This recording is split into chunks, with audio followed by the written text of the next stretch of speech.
capacidad que tiene el hombre de poder encontrarse con su Creador y tener un nuevo nacimiento en Cristo Jesús. Y entonces en la noche de hoy, ya con estas premisas de qué no es el Evangelio y qué sí es el Evangelio, vamos a hablar sobre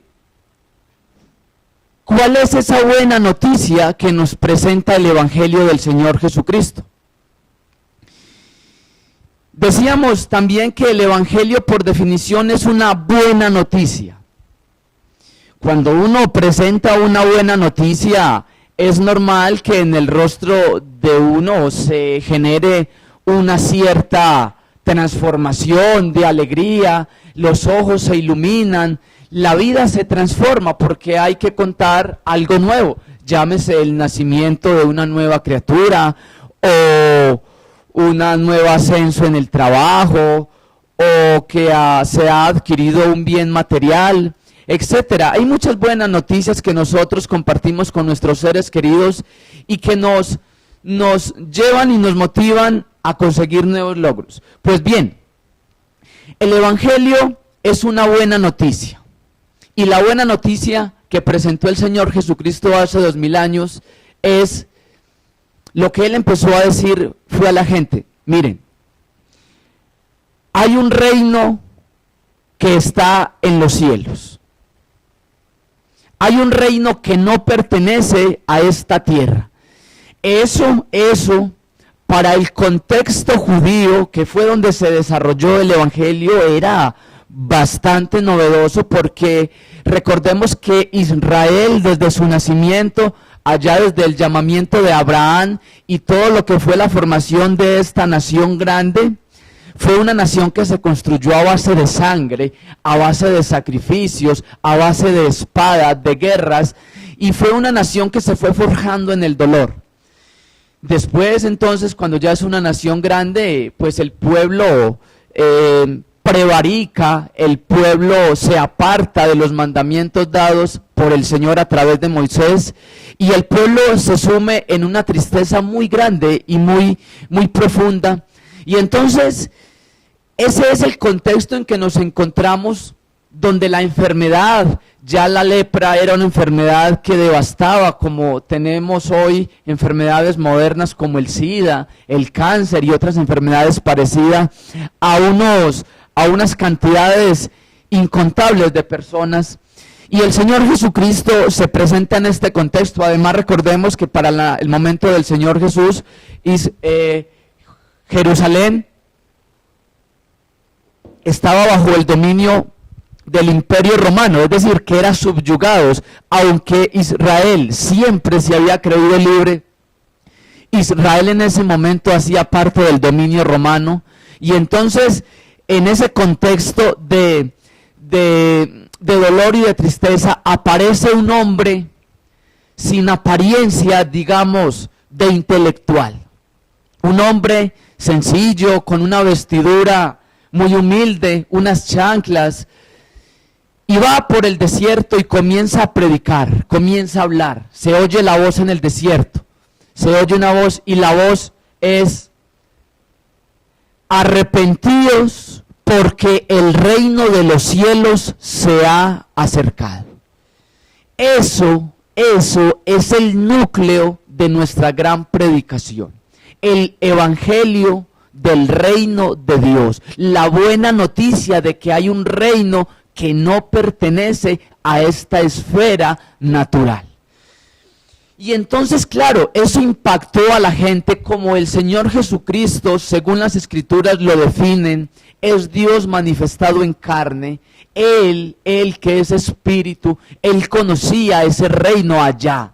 Pero entonces, cuando viene y se mete en el seno de María y es concebido por el Espíritu Santo, obviamente que Él conocía esos secretos, pero nosotros, los humanos que estábamos sobre la tierra, no conocíamos nada acerca de ese misterio. Entonces se hace un fenómeno casi que inexplicable para nosotros. Pero entonces el Señor Jesucristo viene y nos empieza a enseñar ese evangelio, esa buena nueva, esa noticia de que hay un reino celestial, de que hay un reino que no es de este mundo, de que hay un reino, de que hay un rey y de que hay un gobierno, de que hay unas riquezas espirituales, unas riquezas celestiales para el hombre que en estos momentos se encuentra subyugado por el pecado.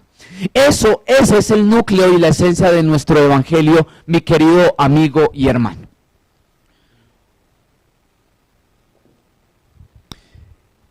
Nosotros, humanamente hablando, tenemos problemas. Nosotros, los digo en calidad de creyentes, tenemos problemas. Nosotros padecemos problemas como padecen problemas cualquier tipo de ser humano en el mundo.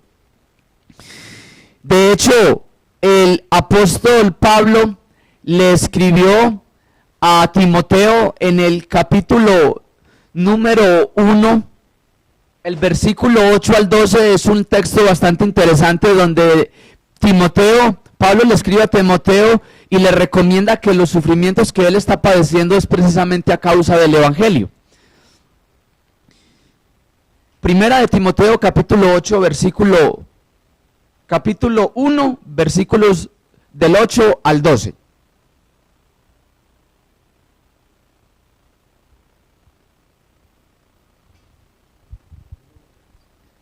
Querido hermano, váyalo observando allí en su hogar. Aquí lo tenemos en la pantalla. Dice la palabra del Señor. Pero sabemos que la ley es buena si uno la usa legítimamente. Conociendo esto, que la ley no fue dada para el justo, sino para los transgresores y desobedientes.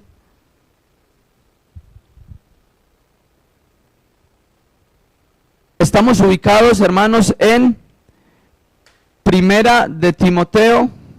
Permítanme corrijo aquí en mis apuntes, hermanos.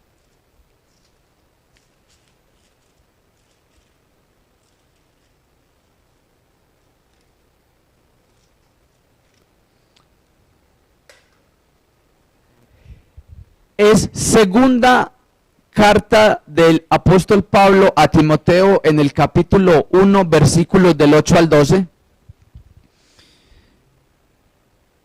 Porque estamos viendo que hoy se está predicando un evangelio fácil de llevar, un evangelio que no exige sacrificio por parte del ser humano, un evangelio sin cruz, un evangelio en donde se nos ha transmitido una idea de predicar un evangelio fácil, mi querido hermano, y hoy más que nunca se hace necesario recordar que el evangelio que predicó nuestro Señor Jesucristo, esta buena nueva, conlleva su precio.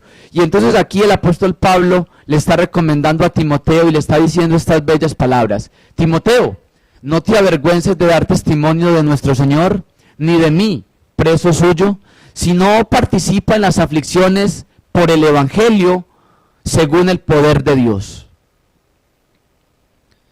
quien nos salvó y llamó con llamamiento santo, no conforme a nuestras obras, sino según el propósito suyo y la gracia que nos fue dada en Cristo Jesús antes de los tiempos de los siglos. Porque ahora ha sido manifestada la aparición de nuestro Salvador Jesucristo, el cual quitó la muerte y sacó a la luz la vida y la inmortalidad por el evangelio, del cual yo fui constituido predicador, apóstol y maestro de los gentiles, por el cual asimismo padezco esto, pero no me avergüenzo, porque yo sé en quién he creído y estoy seguro que es poderoso para guardar mi depósito para aquel día. Leemos también segunda de Timoteo capítulo 3 versículo 12, dice la palabra de Dios que los que quieren vivir piadosamente en Cristo Jesús padecerán persecución. Mi querido hermano, si usted, querido amigo que me está oyendo en esta noche, te das cuenta que tu vida cotidiana posees problemas, yo te prometo que cuando vengas al Evangelio también los vas a tener. De eso no me cabe la menor duda. Porque yo no te quiero convencer de un evangelio fácil, un evangelio light, un evangelio que simplemente te ofrece una liviandad de vida aquí en la tierra, al margen de pagar el precio que conlleva vivirlo. Porque eso es lo que predica hoy el mundo, un evangelio de prosperidad, un evangelio de sanidad y milagros, un evangelio de herejías, un evangelio de todas situaciones que hasta rayan con la inmoralidad y la apostasía. El evangelio del cual nosotros fuimos hechos predicadores por la gracia de Dios, hemos sido hechos por la gracia de Dios lo que somos, tiene un alto precio que pagarse. Y si usted en su vida cotidiana posee problemas, déjeme decirle que aquí de este lado de la cámara, yo y todos mis compañeros que están en estos momentos también los vivimos. La diferencia es, ¿qué produce el sufrimiento según Dios y qué produce el sufrimiento según el mundo? Y entonces hay un texto que nos indica esto de una manera bien clara. Dice la palabra de Dios, hablando de la tristeza según Dios y la tristeza según el mundo.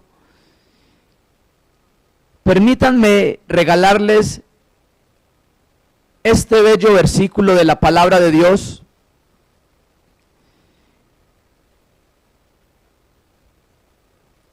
Segunda carta a los Corintios, capítulo 7, versículo 10.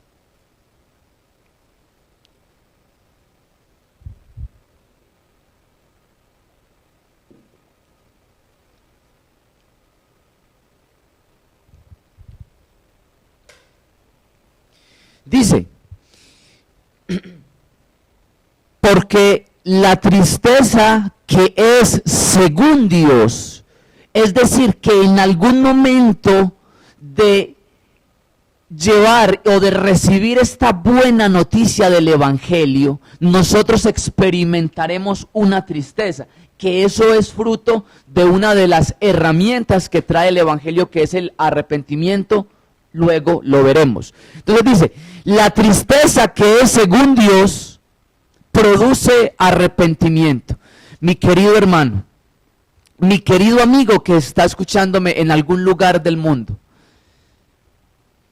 si usted en su corazón logra asimilar esta palabra que está escuchando en esta noche y eso te lleva a una reflexión personal y profunda de que en tu vida te es necesario el cambio, te es necesario dejar de lado tantos hábitos y situaciones que has venido trayendo a lo largo de toda tu vida.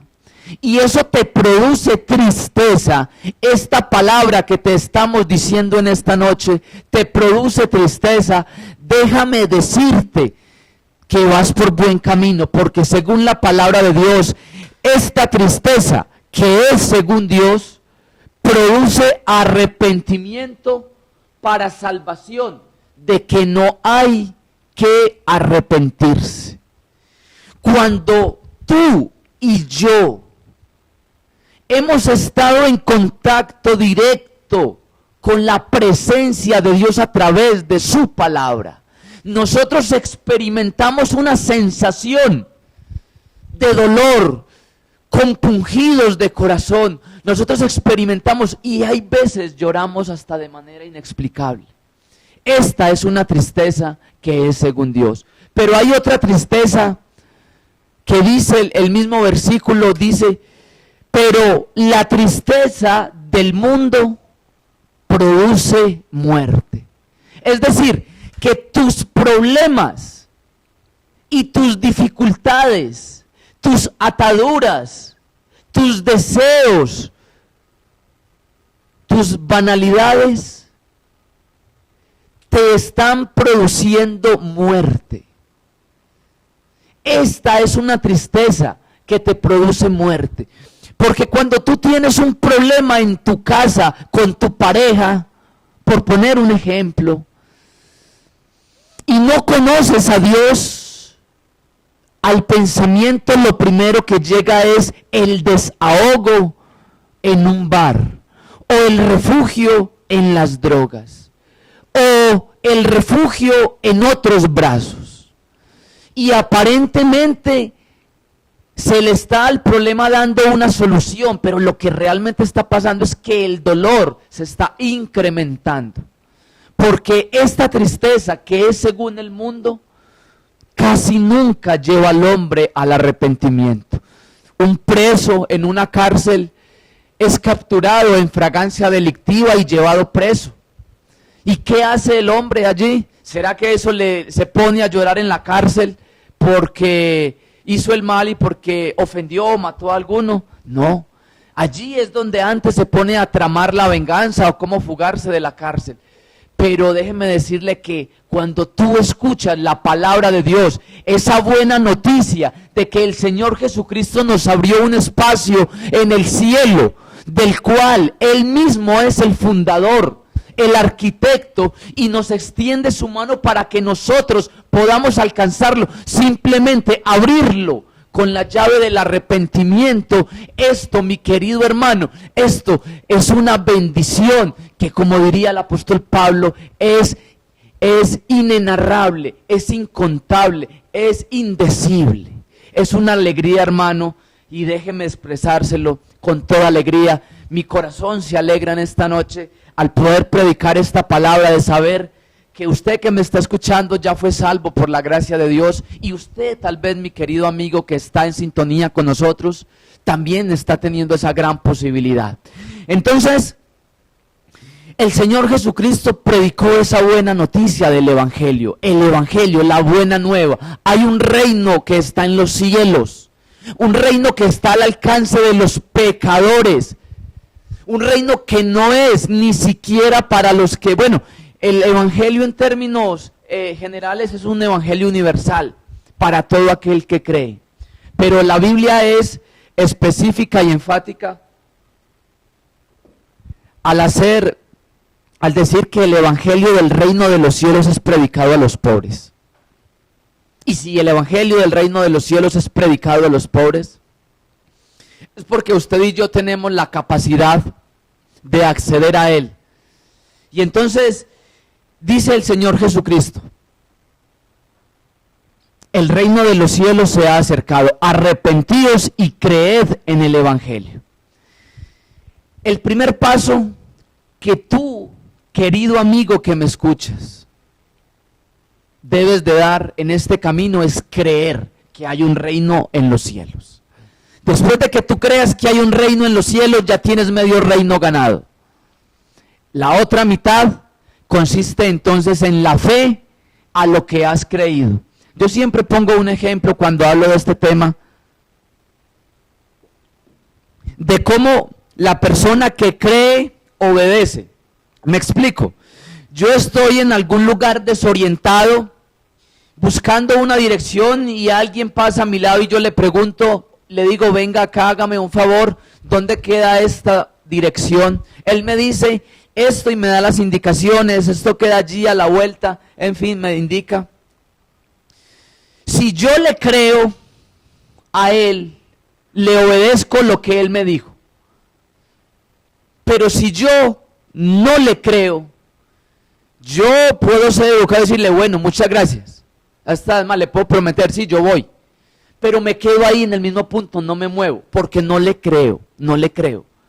De pronto me generó desconfianza, en fin. Porque una de las características que tiene la fe es la obediencia. Y entonces el Señor Jesucristo primero invitó al hombre a creer, después lo invitó a arrepentirse. Mi querido hermano, es necesario que tú dejes de hacer lo malo. Hay cosas que Dios hace por el hombre que el hombre nunca va a poder hacer. Y una de ellas es que solo Dios puede darle al hombre un nuevo nacimiento. Eso no lo puede hacer el hombre. Dice el profeta Jeremías, no recuerdo el texto, pero el profeta Jeremías dice que Jehová dijo a Jeremías, dice, os daré un espíritu nuevo y os infundiré un espíritu nuevo y quitaré de vuestro corazón el corazón de piedra y os daré un corazón de carne, un corazón sensible. Esto no lo puede hacer el hombre. Solo Dios puede darle al hombre un espíritu nuevo y un corazón sensible. Solo Dios puede decir, vengan a mí todos los que están trabajados y agobiados, que yo los haré descansar. Solo el Señor Jesús puede traer descanso al alma de nosotros. Solo Él. Hay cosas que Dios hace por el hombre que el hombre nunca va a poder hacer. Él es el que nos regala el sol. Él es el que nos regala la lluvia. Solo Él, eso lo hace Él, eso no lo hace el hombre. El crecimiento de nosotros. No conozco un medicamento todavía que haga crecer al hombre de estatura. El crecimiento de Dios es un crecimiento natural en el ser humano. Pero en ese orden de ideas, hay cosas que el hombre tiene que hacer que Dios nunca va a poder hacer por el hombre. Segunda, Colosenses capítulo 2, versículo 8, creo que nos indica esta realidad que quiero y estoy expresando.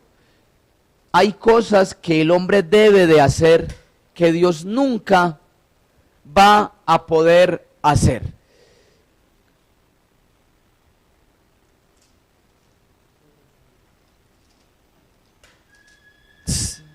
Yo lo busco aquí, mi querido hermano.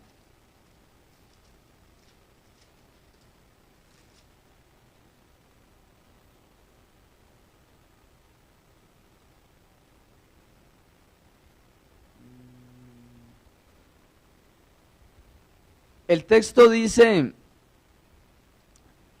deme unos segundos hermano, aquí lo busco en vivo.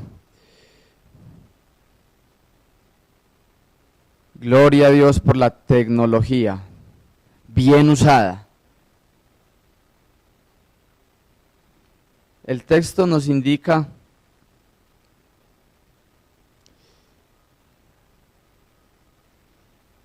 Colosenses capítulo 3, versículo 8. Desde el 6 podemos ponerlo.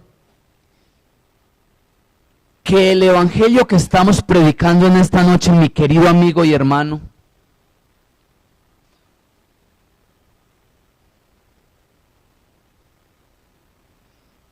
es un evangelio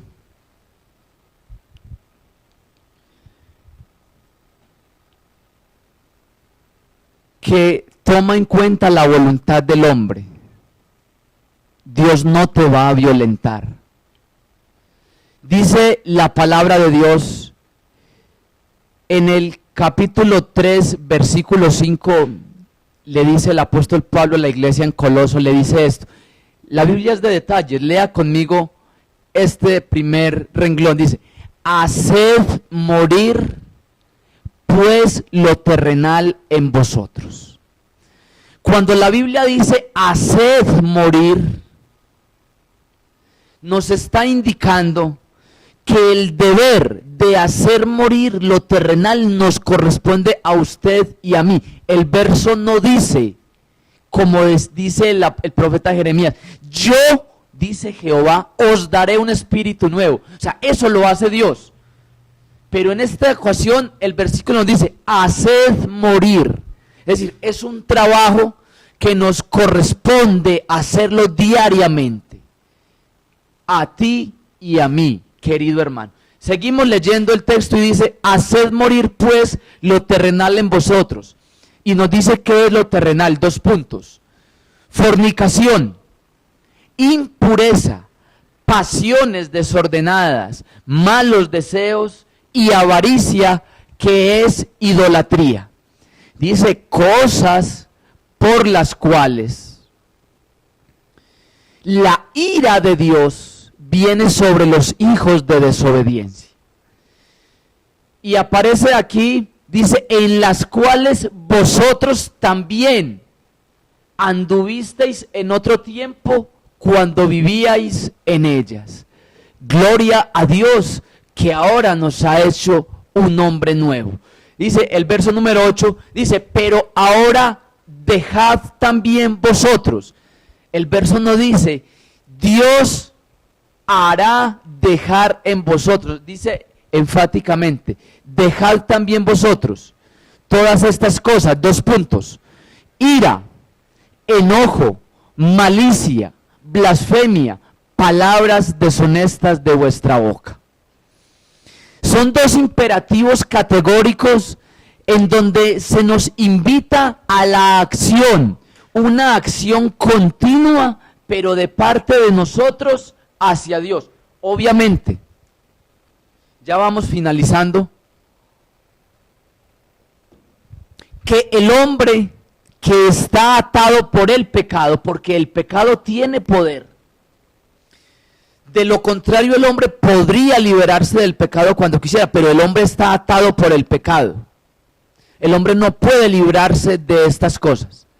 Pero entonces cuando tú le abres el corazón, crees en el reino de los cielos, eso te activa la fe para empezar a creer. Y cuando tú crees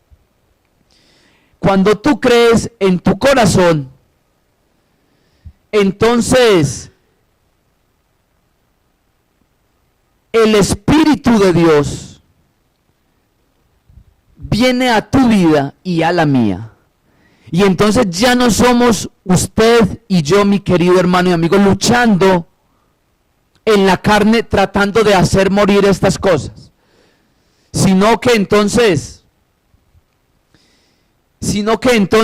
es el Espíritu Santo el que actúa en nosotros. Y vamos poniendo este texto y vamos finalizando con carta del apóstol Pablo a los Romanos capítulo 8 versículo 13, dice la palabra de Dios. Se nos abre aquí un panorama bien amplio.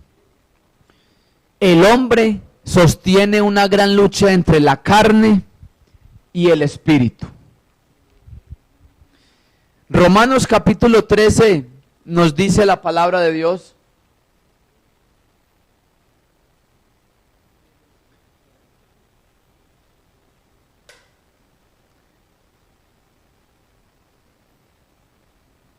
Romanos capítulo a la inversa, capítulo 8, versículo 13.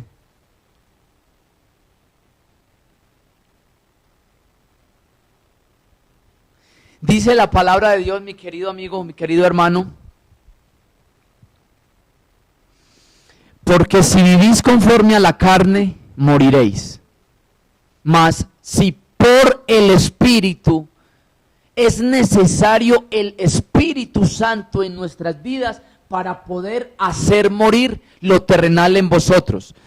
Dice el texto, mas si por el Espíritu hacéis morir las obras de la carne. Si me explico, mi querido hermano, mi querido amigo, viviréis. Entonces, el tema que Dios nos ha permitido tratar en la noche de hoy es básico. El Señor Jesucristo es el autor y consumador de la fe, lo dice el escritor a los Hebreos. Si Él es el autor y consumador de la fe, Él es la fuente inagotable de perdón para el hombre pecador. Tú, querido amigo, que de pronto no le has entregado tu vida al Señor, déjame repetirte la buena noticia que hizo eco en los siglos posteriores a la ascensión de nuestro Señor Jesucristo a los cielos. El Señor Jesucristo vino a la tierra, murió y resucitó de los muertos y hoy reina sobre toda la tierra. Y nos ha dejado su Espíritu Santo para que tú y yo podamos ser victoriosos en Él. Gloria al Señor. Y tú, querido hermano o querido amigo, que de pronto, hermano, que estás débil en la fe, que de pronto sientes que la batalla contra la carne te va ganando, en esta noche vamos a hacer una oración especial por tu vida, ahí donde estés. Cierra los ojos y vamos a orarle al Señor Jesucristo. Cree que para el que cree todo le es posible. Y vamos a orar para que Dios, a través de su Espíritu Santo, que una vez te fue derramado allí, cuando entendiste la palabra y te entregaste al Señor, Él obre en tu vida de tal manera que tu vida pueda ser diferente y puedas fortalecerte. Y tú, querido amigo, que no le has entregado todavía tu vida al Señor, vamos a orar para que Dios te abra el entendimiento. Leíamos el verso al principio, que el reino de los cielos es como una semilla de mostaza. Una semilla de mostaza es algo pequeño, es la mitad de un grano de arroz, incluso más pequeña todavía. Pero cuando crece, se hace tan grande que llega a ser la mayor de las hortalizas del campo, y que las aves vienen a hacer nidos en sus ramas. Este sermón que tus oídos están escuchando es el mensaje de la palabra del Señor Jesucristo, algo que pareciera insignificante, pequeño, pero que si tú lo crees que hay un reino en el cielo que nos está aguardando, es el primer paso para lograrlo. Creer. Allí ya el reino de los cielos empezará a crecer en tu vida. Luego iremos tratando otros temas, lo que es necesario para adquirir plenamente el reino de los cielos. Pero la fe y el arrepentimiento son esenciales. Entonces vamos a orar en esta noche para que Dios sea obrando poderosamente en tu vida. El Señor Jesucristo nos ha dejado ese gran legado de extender su reino por toda la tierra. Y gloria a Dios por estos medios de comunicación bien empleados que nos han permitido este espacio para que el reino de los cielos llegue hasta tu casa, llegue hasta tu corazón y pueda crecer como una semilla y hacerse grande en tu vida. Vamos a orar todos, hermanos que están detrás de cámaras, todos los hermanos aquí reunidos, vamos a orar en especial. Y si usted tiene algún comentario que hacernos o aportarnos, después, en contados minutos, lo recibiremos. Señor Jesucristo, Dios y Padre Santo, que nos has regalado tu Santo Espíritu, te pido, Señor, que obres poderosamente a través de la internet, a través de un corazón afligido, a través de un corazón que no haya creído, Señor, para que en esta noche esta palabra de vida, de paz, que trae consuelo, que trae gozo, que trae liberación, que trae tantas bendiciones, Señor, pueda llegar hasta los hogares de las personas que nos están escuchando, poderoso Señor. Yo te pido, Señor, que el diablo no se robe esta semilla que ha sido sembrada, Señor, sino que sea una palabra que empiece a dar frutos, a crecer hasta llegar a dar el fruto deseado para alcanzar la vida eterna, Señor. Gracias, Señor, por esta gran, maravillosa nueva noticia del reino de los cielos, Señor. Gracias por salvarnos a nosotros, los de nuestros pecados. En tu santo nombre te amamos, te bendecimos y te glorificamos, amado Salvador Jesús. Gloria a tu nombre, Señor Jesús. Bueno, hermano, Dios lo bendiga. Gracias por este tiempo que ha dispuesto allí en su casa, en su hogar, para abrirnos nuestro espacio. No sé si los hermanos hay comentarios o alguna actividad. ¿Pueden escribirnos en estos momentos? ¿Pueden dejar su... En el Facebook y en la página de la iglesia IPUC Santa María, allí encontrará la página para que pueda dejarnos su inquietud, si quiere que tratemos algún tema en especial, si quiere que aportarnos ideas, las recibiremos, son bienvenidas. O en el mismo Ustream, la página de Ustream, bueno, yo soy malo para el inglés, Ustream, allí podemos también recibirle todas las inquietudes y sugerencias. No es más, hermano, Dios lo bendiga y dentro de 8 días con la ayuda del Señor nos vemos. Démosle todos allí en su casa, gloria a Dios.